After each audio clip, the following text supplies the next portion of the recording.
A TGIF on this Good Friday, everyone. Welcome into the First Call podcast for First Bet and Express Bet. He's Jeff Siegel and I'm Jeremy Plonk.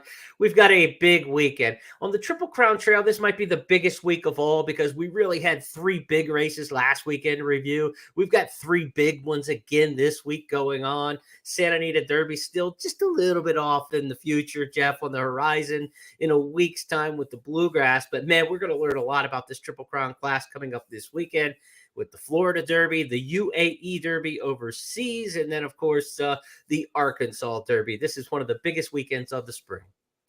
It really is pivotal. And again, some of these horses that we like, everybody seems to like in terms of their Triple Crown potential, get one more chance to verify their reputation or chip away at it. I don't know. I mean, we're still trying to figure out what we have with fierceness. I think the Arkansas Derby will tell us something where even though Muth can't run in the Derby, he certainly can give us a measuring stick as to what Arkansas has. And then maybe we'll find out a little bit about Dubai and what we can expect from the Japanese colt. I mean, I don't know how good Forever Young is. I do know that he impressed me very much when he was able to beat a colt that I really like, Bookham Dano, a horse that we know out here in the States. And for him to run him down at a distance that's probably too short for him gives him a chance to maybe establish himself as a legitimate major player in Kentucky if he were to go out and win the UAE Derby. And so we'll be watching that as well. Outstanding racing everywhere except Santa Anita, where we'll be underwater, I am told, tomorrow with a deluge of rain coming. And we will not be racing at Santa Anita Saturday or Sunday. But the Santa Anita Derby next week will tell us something. I don't know if we'll even have a Kentucky Derby starter out of that race. But again, trying to figure out what we have out here in California for the two remaining legs of the Triple Crown, the Preakness and the Belmont. It's such an important 3-year-old week that we're 2 minutes, 20 seconds into the podcast. And we haven't mentioned the $12 million Dubai World Cup. That's obviously the biggest race in the world going on this weekend in terms of purse and the international interest amongst the handicap division. But we are very 3-year-old centric here in the U.S. And handle-wise here in America, the Florida Derby is going to far out-handle the Dubai World Cup. So it's not just our preference to talk about on the 3-year-old trail. The backers will back that opinion as well when we get to the mutual winners coming up on Saturday. But a huge day of racing all across the world, starting early in the morning. First Bet and Express Bet will simulcast all the races from Dubai. They get underway at 7:30 a.m. Dubai World Cup, of course, the feature race there. And we've got a $10 money back special on all of the races from Dubai on Saturday. If your win bets in any of those races from Maidan run second or third, you'll get up to $10 back in the form of wagering credits in your account. So be sure to play the Dubai World Cup card with First Bet and Express Bet. For those of you watching on Twitter and YouTube, hit the like, the repost, the share, comment down in the comment section. We'd love to hear from you about our show and help build the audience for us here on the First Call podcast. And for those of you on our traditional audio channels, here's a look at the schedule of 8 races Jeff and I will handicap here over the next 30 minutes or so. The races for Saturday, March 30th line up this way from Maidan on Dubai World Cup Day. We will handicap the UAE Derby and the Dubai World Cup, those two races from overseas. At Oaklawn, we will handicap the 3-year-old fillies in the fantasy and the 3-year-old colts in the Arkansas Derby.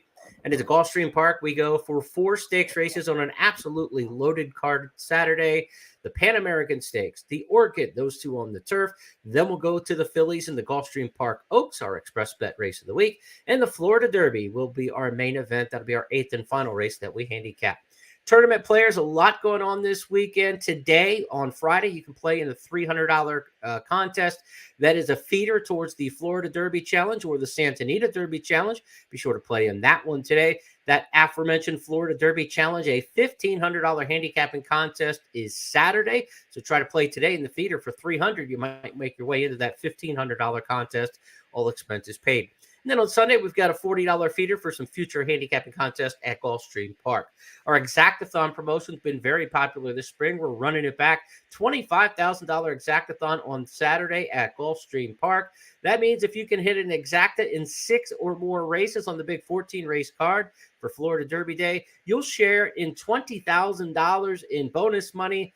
All the other players who hit 6 or more will share. Typically $300. The bonus, we're looking at players who hit 6 or more exactas in the exactathon throughout the course of the spring. And then another $5,000 will be split amongst the players who have the most exactas on the card. So check it out, the $25,000 exactathon, Florida Derby Day, Saturday at Gulfstream Park. And Jeff, you're going to help the fans with that exactathon because I know you're putting a full card analysis together for the blog section, Express Bet and First Bet. No Santa Anita racing, but you're not taking the day off. No, I mean, I quite frankly, I would rather do Gulfstream than Santa Anita. So that actually the rain did me a favor. It gives me an opportunity to do a card I really want to do. That's 14 races. We'll have race by race analysis there. I've done most of the work already. It'll be up first thing, it'll be up actually later tonight, but you'll be able to access it first thing in the morning with early post time. You should have no trouble getting the information there. And I'll actually update it if there's any late scratches. So really putting my hopefully my good skills to work in Gulfstream because it's an outstanding 14 race card. There's a number of races that I really do like. Sometimes the card plays you rather than vice versa. But this is one situation where I came up with a number of plays I like. So absolutely, of course, it's always free for Express Bet players. Check it out tomorrow morning, and hopefully we'll make some money together. All right, let's get making money here on the podcast with our 8 stakes races for the weekend. We're going to start out at Meydan for the UAE Derby. It's race number 5 on the program from Dubai. Group 2 race at 1 mile and 3/16. Like the Louisiana Derby stateside, it's the co-longest prep towards the Triple Crown races here in the States. The UAE Derby worth $1 million and 100 Kentucky Derby qualifying points. Many of these, I believe 8 or 9 of them, are Triple Crown nominees, including the favorite Forever Young, winner of the Saudi Derby. As they straighten, Bentonato the first one to commit. Behind these, Bookham Dano, the Americans go 1-2. Now Forever Young is forced to dig in because he's given them a 3-length start at the top of the home run. It is Bentonato and Bookham Dano. Forever Young at this stage is flat. He's got 3 lengths still to find, 300 metres to do it as Bookham Dano moves through to lead for Irad Ortiz. Now Forever Young, belatedly beginning to pick up. Bookham Dano needs the line now as Forever Young surges on the outside. Bookham Dano, Forever Young is coming. Bookham Dano all out. Forever Young dives and may have got it in the final bound. Forever Young and Bookham Dano could go either way here. It did indeed go to the favorite in that race, Forever Young. He'll be favored again heavily in the Whirlpool betting international simulcasting on the UAE Derby. Now, Jeff, that race in Saudi Arabia was a 1-turn mile. Now we go 2 turns at 1 mile and 3/16. Completely different pace dynamic expected, completely different track configuration, 2 lead changes around 2 turns versus 1. Quite a bit different about this race. And I hope that we're going to get a different performance from Forever Young. I hope he's more emphatic this time. I think he will be. In fact, he might have found a 1-turn mile a little too sharp for him. And I give him credit for nailing a very good horse who had a clear lead inside the furlong pole. There's 3 races in Japan, and I've seen at least one I know for sure recently on video were around 2 turns, and they all were actually visually quite impressive. Now, I don't know who he's beating in those races. I know who he beat in the Saudi Derby, and that's good enough for me to expect that he'll beat this field. The only other horse that I can really relate to here is Panda Gate, Christophe Clement's arrogant 3-year-old, who has won 2 out of 3, both wins coming against New York breds. Third, a modest third in an allowance race at Laurel. I don't know whether he's okay, but he's not. Right. I don't think he's Forever Young. So, I mean, this basically is not only expecting Forever Young to win this race, but we want him to do it in such a manner that we will be able to respect him and give him a legitimate chance in Kentucky. If he's just blah and just goes out and wins by however, he wins, but not impressively, then we won't have to worry too much about him. But I think we will. I mean, he's undefeated in 4 starts. He's already proven he can run long. Beat a good colt last time. And he really could beat this field. I'm looking at the form, and I don't see anything that has his resume. You like to say the goosebump meter. So on a 1 to 10, what are we looking for in here? If you're going to get excited about Forever Young for the Kentucky Derby, how many goosebumps out of 10 does he have to give you? At least 8 and preferably 9 and 10. Okay.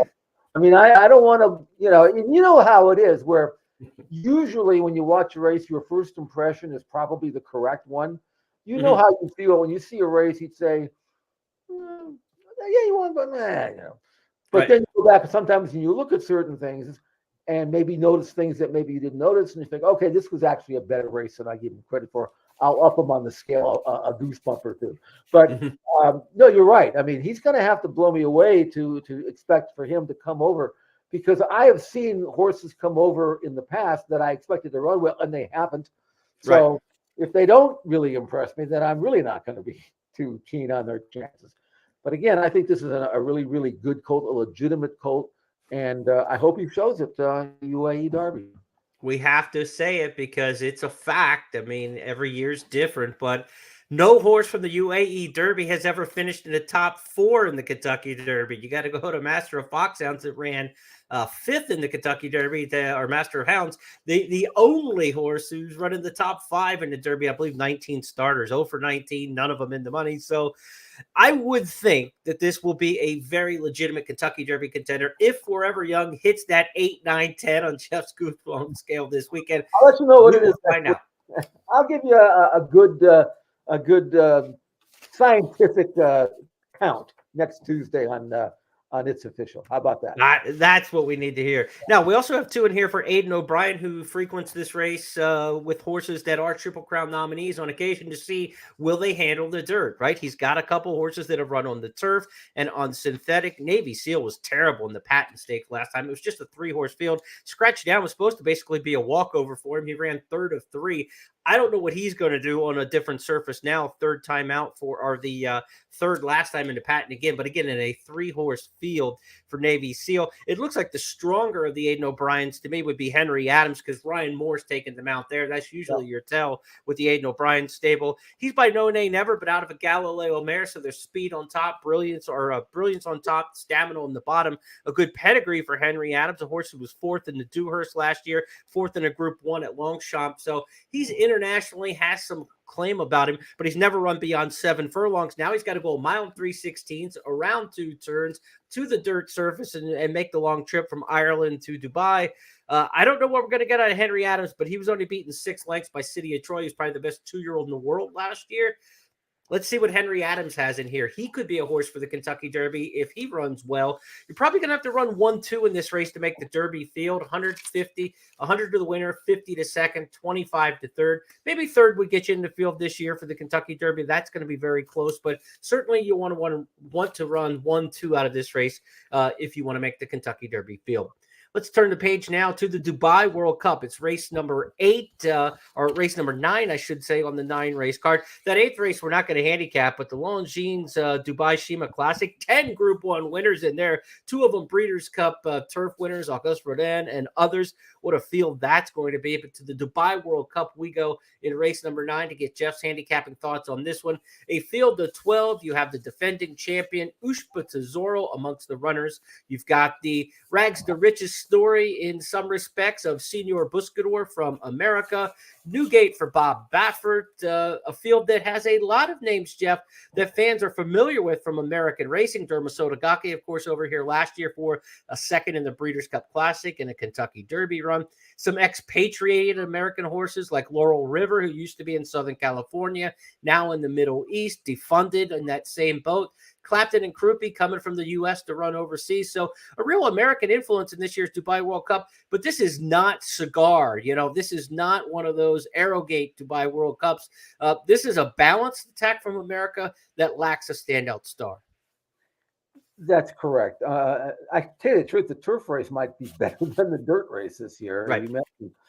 But this is the big race, the Grade 1 with $12 million. So I figured we probably should give it a little bit of a look anyway. Sure. Now, Ushba Tesoro, of course, won this race last year, and he did it visually very impressive. I thought that was a really good race, so much so that I actually picked him in the Breeders' Cup Classic last year, and he didn't run badly. I kind of dismissed a handicapping factor that I probably shouldn't have, because I really did want Ushba Tesoro to win at Santa Anita, but you don't come from 12 lengths back or 10 lengths back at Santa Anita and win a race. And a good race. I mean, you can if you've got the front runners collapsing, But this race, the Breeders' Cup Classic, had too many good horses that had to do that. So I thought under the circumstances, finishing fifth, beaten just over 3 lengths was good. They turned him out, stopped on him after a win in Japan. And, they didn't really stop on him, and they spaced his races. But I thought he ran really well in the Saudi Cup. Now, in that race, he blew the break. I don't know whether he broke bad or he got knocked back, but he was way back early. And instead of just sitting on him and making one run, the jock put him into a drive into the turn, which is a little early. He made this extended run, actually hit the front, and then got nailed right on the money by Siegel Buscador, he was behind early, past midway, and then got nailed. I mean, he really ran a winning race. It was just pilot error. Now, this time going 1.25 miles, hopefully he'll wait. There's a long run in from the top of the stretch to the wire. Just sit there. You don't have to make the move a half mile too soon. And in this race, there should be a legitimate pace. There are horses in here who like to go to the front or at least close up. Derma Sotogake, remember his win in the UAE Derby of gate to wire? He basically needs to be on or near the lead because he doesn't have a kick. He's a grinder. So I think they'll send him hard to try to make the lead if he can. There's a few others. Laurel River is not waiting around for anybody. So I think Ushba Tesoro, if he gets the patient right he needs, he will repeat and be a 2-time winner of the Dubai World Cup race. I think he's going to win if he gets the right ride. He got that last year from Kawada. Let's go back to the Dubai World Cup 2023. Ushba Tesoro in victory. And they're into the stretch of the Dubai World Cup. Bendoug, Algiers. These two turn for home 1-2. They're side by side with 3/16 of a mile to run. And from the back of the pack, here comes Ushba Tesoro with a rush on the far outside. Algiers to catch. Ushba Tesoro gains in, goes by. Ushba Tesoro hits the front. Ushba Tesoro wins the Dubai World Cup for Japan. Algiers and Emblem Road were in a... Now, Jeff, among the Americans in here, who do we like the best? Is it Senor Buscador's second road trip for him? He stayed on the road, of course, shipped to win the Saudi Derby or the Saudi Cup, and then stayed overseas. Is he the best of the Americans? Do you expect Newgate maybe to be able to step forward off his win in the Big Cap at Santa Anita for Bob Baffert? Who do you like amongst the horses with the U.S. interest? Good question. I tried to like him, and Newgate won the Big Cap, but he didn't even earn a triple-digit buyer number. It was a good race. I think he'll probably run his race. I don't know how good he really is. The funded looks like he's over the top. Senor Buscador, I went back and watched the Pacific World Cup. The Pegasus World Cup race, and he had everything go his way in a sense. The pace the situation was blazingly. And he wasn't really blasting home. He might be more comfortable around one turn. I don't know, but he doesn't seem to have the same blast over 2 turns. I think he'll run okay because he's a good horse, but there's no way I like him over Ushba Tesoro. And, Krupe, he's a Curlin, so I'm always going to give him a little bit of a look. He's not bad. He could maybe clunk up and get a piece of it. But other than that, and Laurel River, I always liked Laurel River when Bob had him. I just don't see him as a 1.25 mile horse. But right. I'm glad he's in the race because he'll have a decent pace. But I think Ushba Tesoro, it's his race if he shows up with anything close to his best. For more on the Dubai races, be sure to check out the blog section, expressbet.com and at news.first.com, and on the social media channels as we'll have Michelle Yu's analysis for not only the Dubai World Cup, but the undercard races. You remember she was over in Saudi Arabia and covered many of these horses a month or so ago for the Saudi Cup. So we'll get Michelle's thoughts for the big races in Dubai coming up this weekend. And again, that $10 money back special on all the races on the card from Maidan on Saturday afternoon here in the States. $10 money back special means if your win bet finishes second or third in any of the races, you'll get up to $10 in wagering credits back into your account. So check that out for Dubai World Cup Day, Saturday morning here stateside. To Oaklawn we go on Saturday. It's the biggest day of the racing season in Hot Springs, Arkansas. It's not closing day like it was for many a decade. Of course, the extended schedule a few years ago at Oaklawn Park that now takes us through Kentucky Derby weekend means we don't have that big clump of stakes races on Arkansas Derby Day, but we do have 4 of them, including the Oaklawn Mile. We've got a stakes called the Matron. And then we're going to handicap the Fantasy, traditional 3-year-old filly race towards the Kentucky Oaks. And of course, the featured Arkansas Derby. There'll be races 11 and 12 on the card Saturday from Hot Springs. Jeff, let's go to race number 11, the Fantasy Stakes. This is a race Wet Paint was kind of going through that division last year in dominant fashion. We haven't seen that kind of standout filly this year at Oaklawn in the 3-year-old filly division. In fact, when Lemon Squeeze won or Lemon Muffin, I should say, when she won last time out in the Honeybee, she was not only 28-1, she was a maiden making her 6th start. So the big prep race into this on the local division was won by a 6-race maiden. Are we looking for somebody from out of town? Are we looking for somebody to rebound? Or are we looking for Lemon Muffin to come right back in this year's Fantasy? I'm looking at the filly who was even money against Lemon Muffin in the Honeybee, and that's West Omaha. She really had a brutal trip that day. It looked like she might have hit the side of the gate, leaving the gate at the start, never got position, and raced in a box every step of the way. She had horses in front of her, horses to the left, horses to the right, horses behind her. She was kind of stuck, and she got mad. I mean, she wanted to go. She was under a tight hold and kind of pulling, and she did this all the way around to the top of the stretch. And even when she got clear, I mean, she still wanted to go. She just was spent by then. But her one in the Silver Bullet Day 2 races back was the opposite. She had clear sailing outside, blew away her field. And that's the reason why she was such a short price in the Honeybee. So with any kind of decent luck, West Omaha, I think, is going to turn the tables on not only Lemon Muffin, but everybody else who's in this race. I still think she's a really decent sort of filly for Brad Cox, and I think she's going to show it here. One other horse I tried to like, I really gave her every chance for me to like her, is My Main Squeeze. Dirk Invader, daughter of Audible, who has been beating up, obviously, on state-bred fillies. But her numbers are strong. I went back and watched her last race, and she went well. I mean, she had a nice outside draw. She had a good trip and all that. I just didn't get the feeling that she was a 2-turn filly. She's kind of a short striding filly, looks like a sprinter, able to win that race over a 1-turn mile. But if you look at the race, it was pretty fast early and pretty slow late, even though it got a big number because of the deep track. But she did not really strike me as a filly who's going to move around 2 turns. Now, you know how I do it, Jeremy. First time around 2 turns, I'll always give them a second look, especially the rail. So maybe she'll outrun what I expect her to do, and I think she'll run well because I think she's a good filly. Not enough for me to like her, not enough for me to think that she can beat West Omaha. She does get Flavian Pratt, which I thought was really interesting in here because Pratt will ride first call for Cox in almost all the big races these days, it seems like.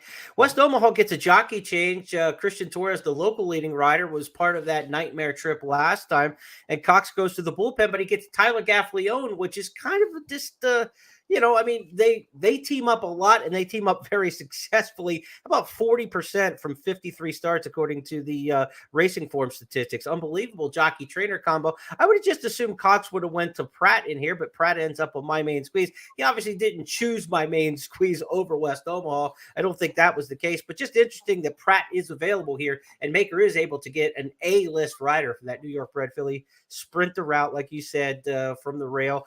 Could be an interesting one in here. But West Omaha, upon her best, that was when she was in the Silver Bullet Day 2 starts back. And if you look at that, every other pattern for some racehorses, she's on it. Lost the debut, then won, lost the untappable, and then this race in the Silver Bullet Day. If she runs back to this one, she's going to be definitely the filly to beat. West Omaha is poised on the outside for Luis Saez and Sistina Chapel, coming with a 4-path run as they straighten for home. Accommodate Diva. West Omaha, Miss Code West is in between fillies. 3/4 in 1 minute 13.70 seconds. West Omaha has taken the lead from Miss Code West, with on the outside Sistina Chapel, and Perfect Shot was angled out as Accommodate Diva has dropped back. It's West Omaha. West Omaha here in a dominating display. She's raced away. West Omaha won by 5. And as for Lemon Muffin, the filly who won last time out in the Honeybee, sometimes this is one of these classic, if this is a regular overnight kind of race, I'd call this the nibbler breaks out angle, where horses who are just kind of close, and then all of a sudden break their maiden by daylight, oftentimes that's when the light bulbs, if something went on and this horse finally got it, and they destroy a field and you feel great about them moving forward. But with Lemon Muffin, you did it at 28-1 last time. You're probably going to get 5-1 in this race, probably second, third choice in the betting. I can't take that price from the 11 hole now, stuck way outside here. I can't take 5-1 from the 11 hole and assume that this horse has woken up and it's time for her to move forward. If she's a big price, she's 7, 8, 9, 10-1, then maybe you get into it. But I think you got to be price sensitive with Lemon Muffin. It's a lot to ask of her from the 11 hole to prove it again at a much shorter price than she did last time. From a gambling standpoint, I'd be against her, but from a fan standpoint, I wouldn't mind seeing Dwayne Lucas back into Kentucky Oaks. We saw what he did just a couple of years ago with Secret Oath out of this path at Oaklawn. So good luck to the coach. 88 years young, and he might have a Derby and Oaks horse this year. He's trying to get there. Well, she might be in the race even if she doesn't win the Oaks, But I think she'll run well. But she got the same kind of really soft trip that actually West Omaha got in the race that we just saw in the Silver Bullet Day. And the roles were reversed, and that's the difference in why she was able to beat West Omaha. I don't envision West Omaha having – it's no way she could have a worse trip than she got in the Honeybee. And if she gets a good trip, I think you'll see a massive switch in performance here. West Omaha, Jeff's top pick in the Philly race, the Fantasy. To the 3-year-old Colts we go, the Arkansas Derby, $1.5 million purse here, going 1 mile and an eighth on the main track. Post time, 7:47 Eastern, 6:47 local in Hot Springs for this grade 1 over 9 furlongs in a field of 10. And Jeff, I think we can whittle this down to 4. I think the 3 favorites in here really don't have holes in their game. You might have a question here and there, like Mystic Dan was that last race because of the sloppy track, but the quality is very apparent. Muth, the quality highly apparent in his resume. We know what he can do. And then the other one, amongst the favorites in here, Timberlake, his return race in the Rebel. I didn't think he was necessarily a 2-turn horse at the end of his 2-year-old season. I thought his Rebel was awfully good, a good final 3 furlongs. It shows to me he belongs in this race and belongs amongst the top of the class. So those top 3 are really good. Liberal Arts, to me, the other one to keep an eye on. And also Time for Truth, actually. Maybe we go to 5 in here for the exotics, because I think Time for Truth with Ron Moquette is a real up-and-comer, going to make the stakes route debut, ran in a stakes sprint a couple starts back, got the allowance of victory last time out going long. So Time for Truth, Liberal Arts, those are the price horses on the unders, but I think for the main purpose of this race, the 3 favorites in the morning line are 3 of the top 10, 15 horses in anybody's consideration towards the Kentucky Derby right now, and it's go time for them. This is going to be a big one. I'm still trying to figure out Muth. I've loved him. I've been off him. I've been back on him. And then I said, I'm really going to take a critical look at his form and see if I'm missing something. Because Muth on the. We'll get that in a sec. Yeah, go ahead. That's what I was going for. While you're talking about Muth, let's just watch him train. There have been times with Muth has looked flat in the morning, and I figured, okay, he's one of these precocious 2-year-olds who isn't going to train on. And then we had this work. He's on the outside and working with Winstock, who is maybe not a Derby horse, but still a pretty decent, useful 3-year-old. Right. And this is Muth looking like he's ready to run his best race. He's on the outside. He's under an ice hole. And he is I'm sure the instructions are try to stay together, let him finish up a little from the quarter pole home. Don't want anything really blazingly fast. We're going to put him on the plane, but I want to make sure that he's where he needs to be before I send him. So this was the work, I think, before Bob really had committed to going to Oaklawn, and he wanted to see exactly what he shows here. As you can see, Muth on the outside, still going well within himself, not being asked. Chirp to just a little bit to pick it up because he wants him to finish. Doesn't want to ride him hard or anything, but you can see him kind of edge away from his workmate, who's actually being ridden a little bit to try to stay even. Now they get to the wire, and this is when Bob usually asks him to gallop out well, because sometimes these horses will kind of ease up at the wire because that's what they're used to doing. But he's going to go off and win the work by many, many lengths and gallop out very well. And this tells me and told Bob Baffert, okay, I can put him on the plane and be optimistic that the Muth that we've seen run so many good races is going to show up. And if you look at his form, he comes off a win in the San Vicente, which was visually very pleasing. His second place finish in the Breeders' Cup Juvenile, even though he was 5-2, and they thought he had a chance to win, wasn't bad when you consider how well Fierceness was and who was behind him that day. It was a tough race. He won 2 turning in the American Pharaoh, so he can route. And he's got a series of solid works. I just think Muth is – there's not a reason in the world why he shouldn't be best race. He's good enough. His form is good. His numbers are strong. His workouts are great. The pace situation does not look terribly intense. He likes to sit off the pace. He's going to get an easy, soft trip. I mean, you talk about the contenders, and a lot of running second and third in this race is very important to some of these colts who want to get in the Derby. It's not that important to Muth because there's no Derby for him. But this is a race that Bob Baffert usually wins when he sends one, and I think he's going to win this one with Muth. Let's take a look at that San Vicente victory by Muth earlier this year. And Muth on the outside, and Pilot Commander head and head turning for home. 2 back to Slider in third, 3/16 of a mile to go. Muth and Pilot Commander, friends in the morning, foes in the afternoon, and Muth is let loose now. And here comes Muth through the stretch, outclassing them in the San Vicente. It will be Muth and Juan Hernandez to win it by 3 emphatic lengths. So Muth is the 8-5 morning line favorite. Timberlake second choice at 9-5. I think that's about right. I mean, you got Baffert and Cox. They're going to take a lot of money. I think Mystic Dan goes higher than 5-2 in here. A lot of respect for his last win on the numbers, no doubt. 101 buyer figure. That was on a muddy track and came up the inside with just a freakish kind of Mind That Bird finish from Mind That Bird's 2009 Kentucky Derby that day. Just blew him away in the slop.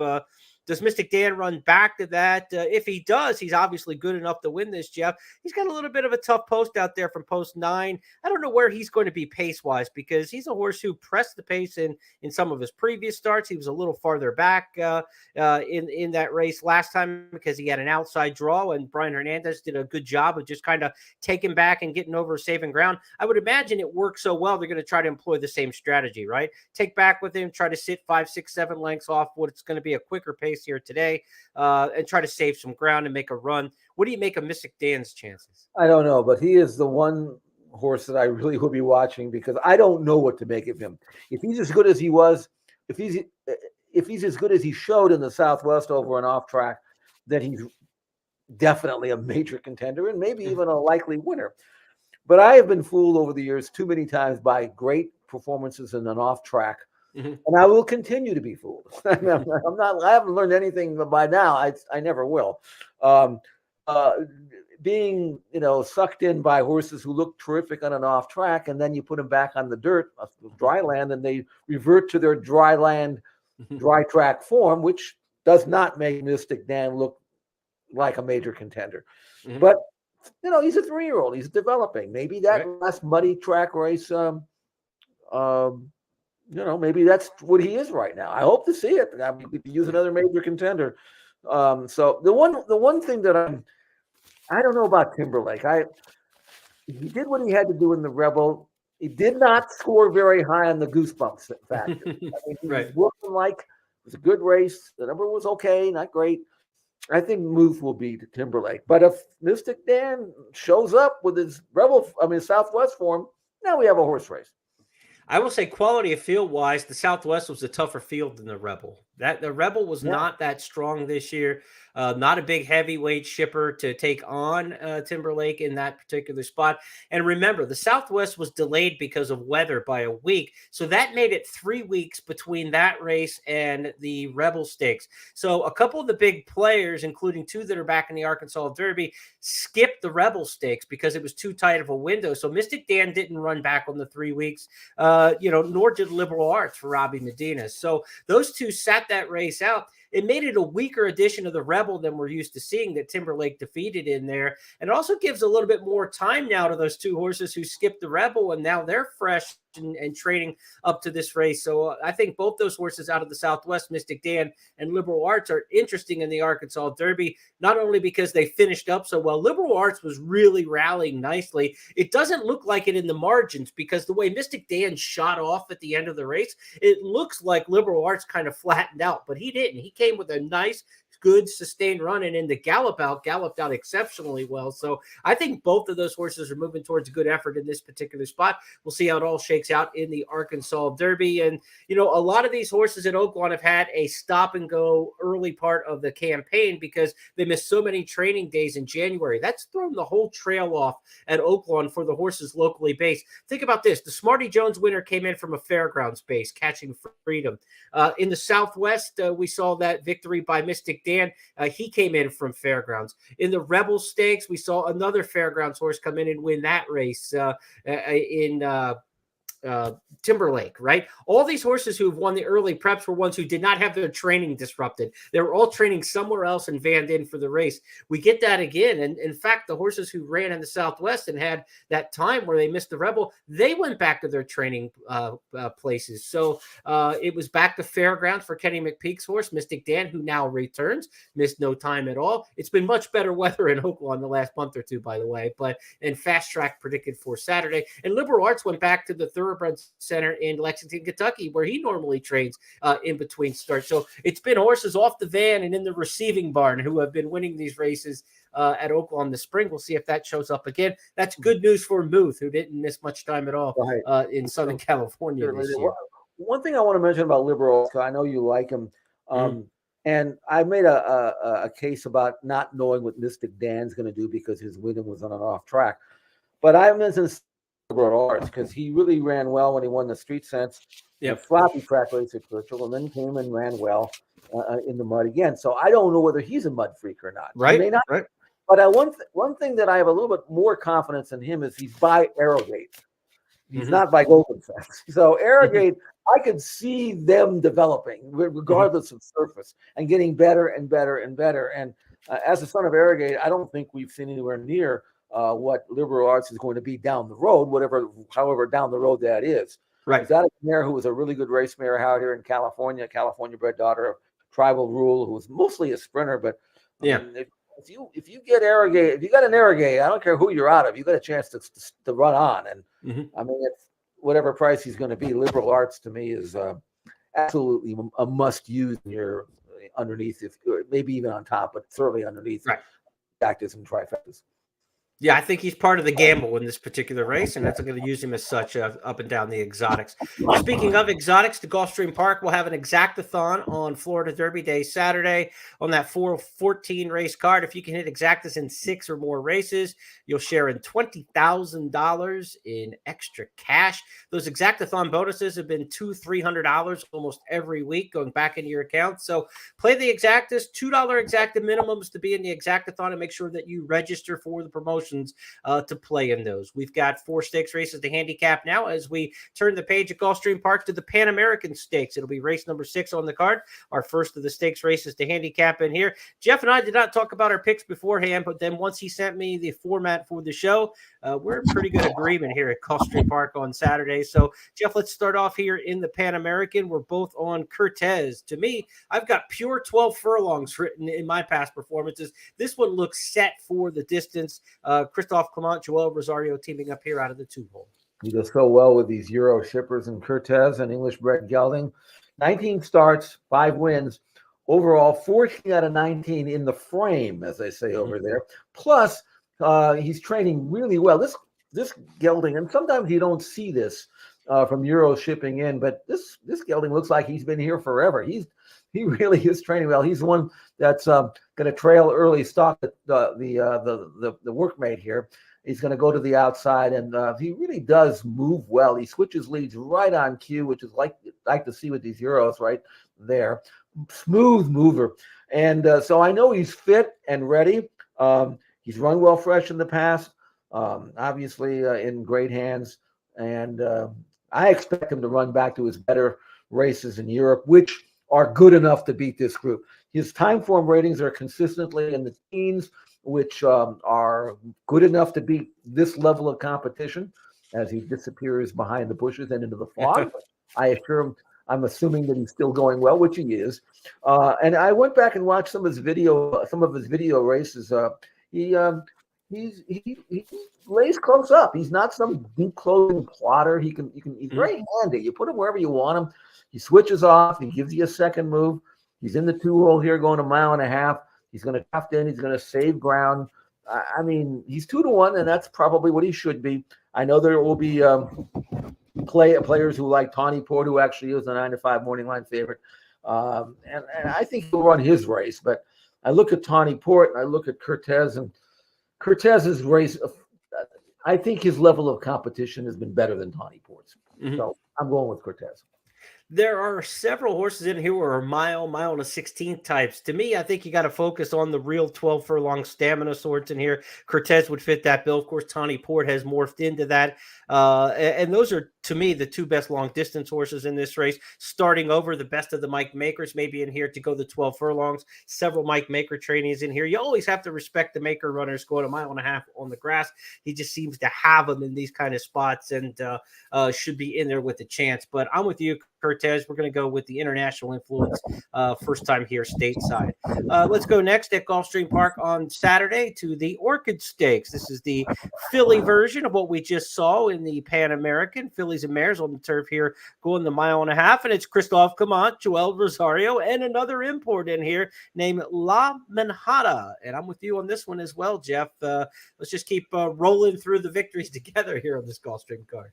This is a really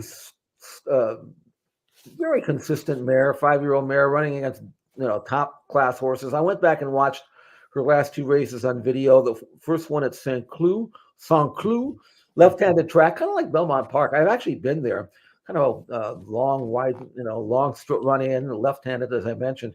And in that race, she actually sat second throughout. I mean, she put herself on the race right from the start. She switched off nicely, kind of galloped around, edged clear to in the final stages, and won without being knocked about. It was a good win.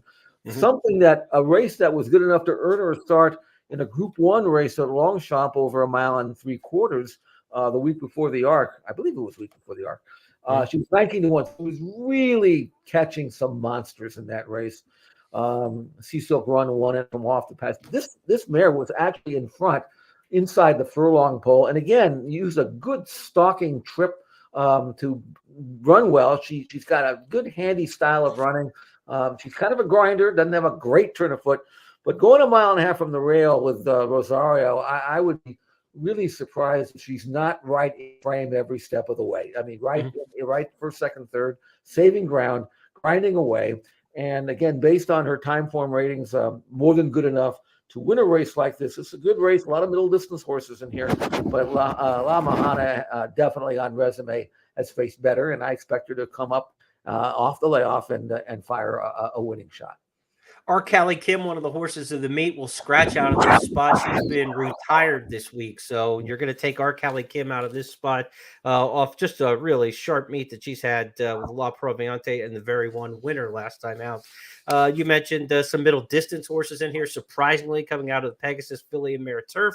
Last time out at 1 mile and a 16th, beaten by Didier in a good effort there, but you wonder how far she'll want to go. McCulloch makes the first start since the Breeders' Cup Filly and Mare Turf last year for Chad Brown.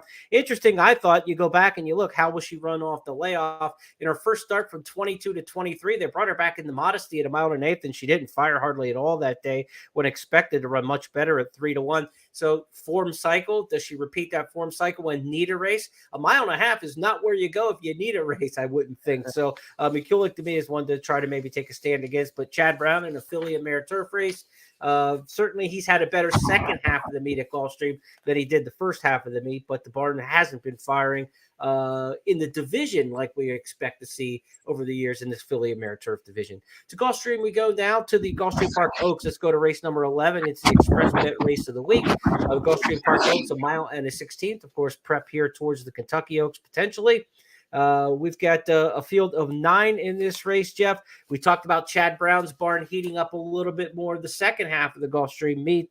Ways and Means, one who will be starting for the first time since the Spinaway Stakes. What do you make of this filly in here by Practical Joe? She has a chance to be among the leaders in the division this year as a 3-year-old if she comes back to her 2-year-old form. Mm-hmm. First time out at Saratoga, she won by almost 13 lengths. She didn't even get a good trip. She got knocked sideways at the start. She was in a box. She made this move to get within range at the 3/8 pole. And one of these moves wide at Saratoga, you kind of expect them to kind of loom a threat and flatten out. You've seen that a million times, haven't you? You know, but this time she loomed and then kept on going. I mean, she just blew them away and earned a huge number. And it should have been even easier than that based on the trip that she got. It was for this reason that she went off at 2-5 and the Spinaway.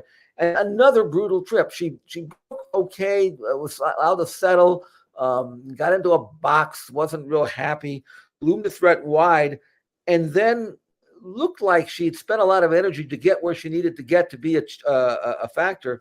Got to Brightwork, couldn't get by, and Brightwork was undefeated. At that time, she was sharp. Yeah. Right. She had won 4 in a row, 6 clear of everybody else, and obviously came out of the race worse for wear. So they stopped on her, which is fine. Why not? She's come back at Payson Park and worked, and she's worked like, oh my God, this filly is a monster. Look at her on the outside. Now, tell me if she went in 48-2. Could she have gone in 46 if they let her run here? Look at the stranglehold the jocks got on her. She's trying to stay even with the workmate. But no. You don't want to go too fast. We don't need this. We know you can run. You don't have to prove anything to us, you know.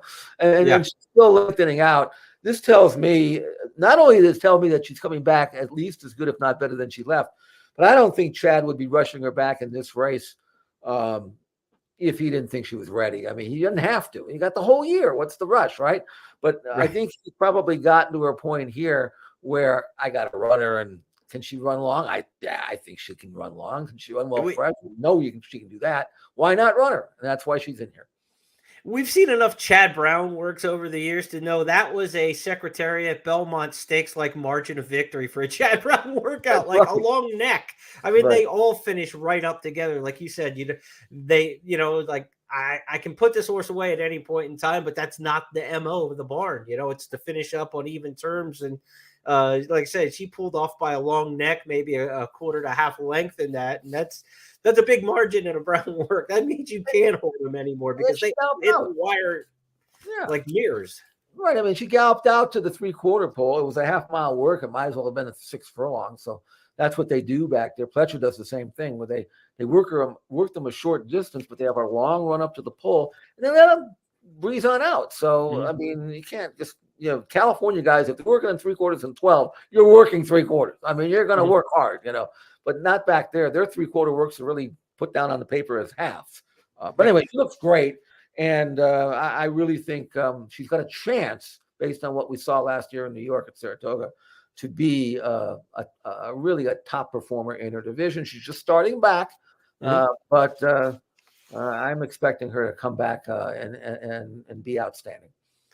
Devona Dale winner Fiona's Magic comes back here in the Gulfstream Park Oaks, but she stretches out to 2 turns. This might be a little bit far for her, but we'll see. She went wire to wire in the Devona Dale holding on there. I thought Power Squeeze at 2 turns with that inside post position really advantageous. The 1 hole is great, 1.16 at Gulfstream Park. Short run into the clubhouse turn, so she saves ground there. They only have the first wire to worry about, so save ground, get around there. Power Squeeze has run around 2 turns twice, won both of them. So I think she might be the value in here when you've got Pletcher with Scalable. You got Chad's horse Ways and Means, who's going to get bet a lot. I think Jorge Delgado wins at a really high percentage, especially when teamed with Daniel Centeno over from Tampa.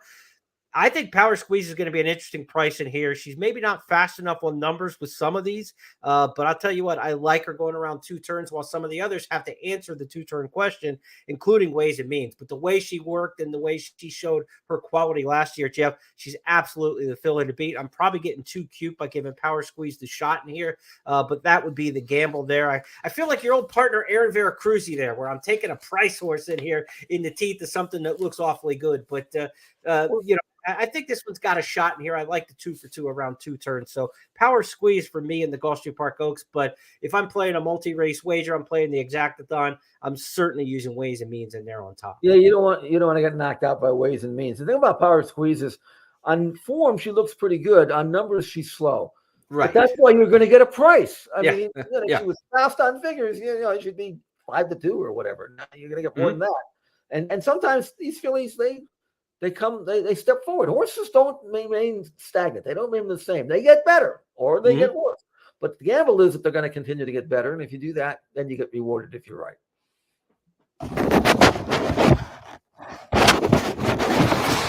We'll change gears now towards the Florida Derby. The Florida Derby, the main event that has last year's 2-year-old champion and Breeders' Cup champion as the headline. Around the far turn they go. Fierceness grabs the lead. Muth right up alongside. General Partner gives way and is back into third. And they're into the stretch. And it's Fierceness and Muth. The two of them turning for home with Fierceness in front. Fierceness is opened up here to a 2-length lead. Muth is second, then Timberlake down the outside, but it is going to be Fierceness and John Velasquez. Oh, they're running away. Fierceness, a powerhouse win. Can he get back to that form? He didn't have it in the Holy Bull when flat through the stretch.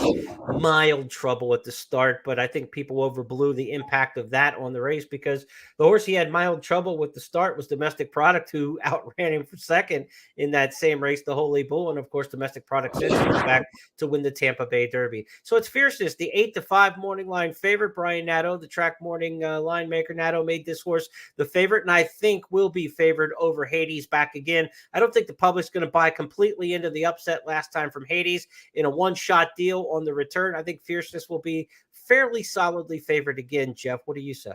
Well, that was such a weird race because they went 25 flat, 50-2, 114-1, and that's a false pace. And sometimes horses, when you slow them down so much, sometimes they love it and they kick on, and sometimes they get mad and they say, forget it. I'm not running today.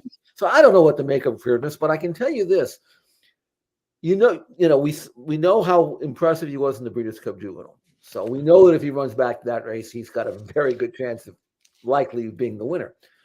How has he trained since then? Well, something, he's training really well. He was training like that last race was a fluke.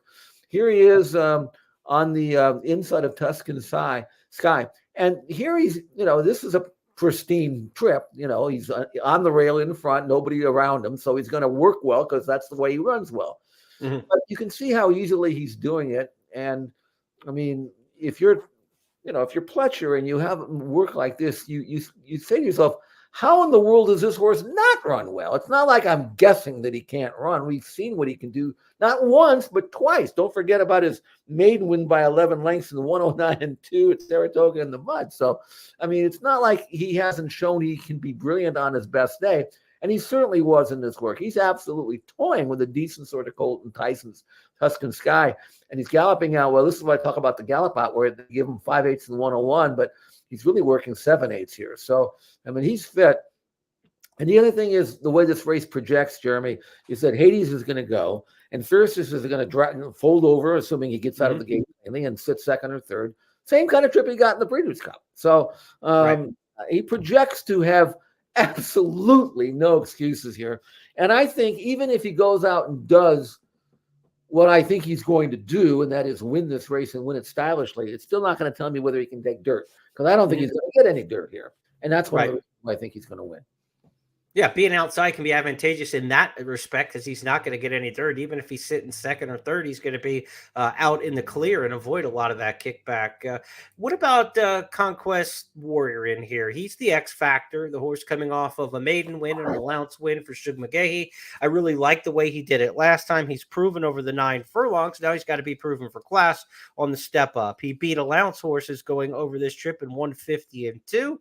Some years that's fast enough to win a Florida Derby in 150-2.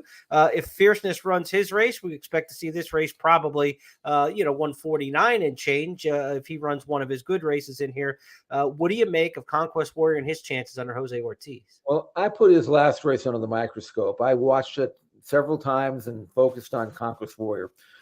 And the one thing that I came away with was I don't really know how good Conquest Warrior is, but he utilized about 20% of his energy in that race. He never even had to take a deep breath. He was goofing off.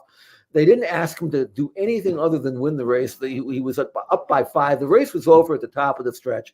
If he had had another horse to come get, I'm sure he would have been asked to do that. And I think he probably would have gotten it, but there was no need for that. So anybody who is trying to critique Conquest Warrior based on who he beat, how fast he ran, what his buyer number is, I think is misrepresenting what Conquest Warrior is capable of doing. He had all kinds of trouble 2 races back when he beat a decent sort of horse in Antiquarian, and that race he had to lay his body down, and he did. So I think he was just looking for a challenge that never existed. I certainly think he's going to have challenges here, but he's going to have 1 or 2 horses at least that he's going to have to come get. Hades, who will have no option but to go. I do think Fierceness will stay close to him. These horses should ensure a decent pace. They're going to hook up, and then Conquest Warrior is going to see them in the sights, and they're going to say, okay, I got to go get those 2 horses. And then we'll find out how good he is. I am really expecting Conquest Warrior to run a major race. Whether or not he's good enough to beat Fierceness, I don't know. I mean, that he has to prove. But if I'm playing this race, the only 2 horses I'm concerned with are Fierceness and Conquest Warrior. I don't see any way Hades wins this race unless Fierceness makes a right-hand turn into the clubhouse turn and is not part of the pace. Because Hades got away with a walking pace. He won nicely. He did what he had to do. But this is a whole different level of challenge that he's facing. And this race historically has some crazy 40, 50, 80 to 1 shot run somewhere second or third in it, a locally based horse with a locally based trainer. So we know it looks like 3 horses on paper, and it really feels like 3 horses on paper. But if one of the 3 doesn't fire and hit the board, you're looking for some chaos in there. Be shopping around for one of those big price locals maybe to round out your trifectas, or maybe even split them up in an exacta and kind of throw a monkey wrench into things in terms of the returns. But Fierceness or Conquest Warrior, the 2 most likely winners of this race. Jeff and I both agree on that. Hades expected to run his race again, but I don't think Trip's going to be quite as easy as it was last time when he won in the Bull Stakes. Of course, the Fountain of Youth winner, Dornoch, not in the lineup because he's headed to Keeneland next week to run in the Bluegrass Stakes. We'll get a sense of maybe how those Florida runners shake out nationally. This is a very insular group that's running on Saturday. Not a lot of barometers from out of town or anything like that to get a feel for how good the Floridians are right now. We do know Domestic Product came out of his race at Gulfstream and won the Tampa Bay Derby. But again, those were mostly Floridians there as well in Tampa. So Dornoch coming north to run in the Bluegrass at Keeneland will be the first sense we get this spring of just how good the crop was down in Florida this year. Again, I want to remind you, Exactathon coming up on Saturday. Take your shot on playing the exactas in each of the 14 races. If you can click on 6 races hitting the exacta, $2 minimum bets now for the Exactathon. Don't forget that. You'll share in $20,000 in cash just by hitting 6 exactas on the card. And of course, if you have the most exactas of any of the players at First Bet or Express Bet who opt into the promotion, you'll get your share of $5,000 in additional cash. Be sure to play the Exactathon this weekend.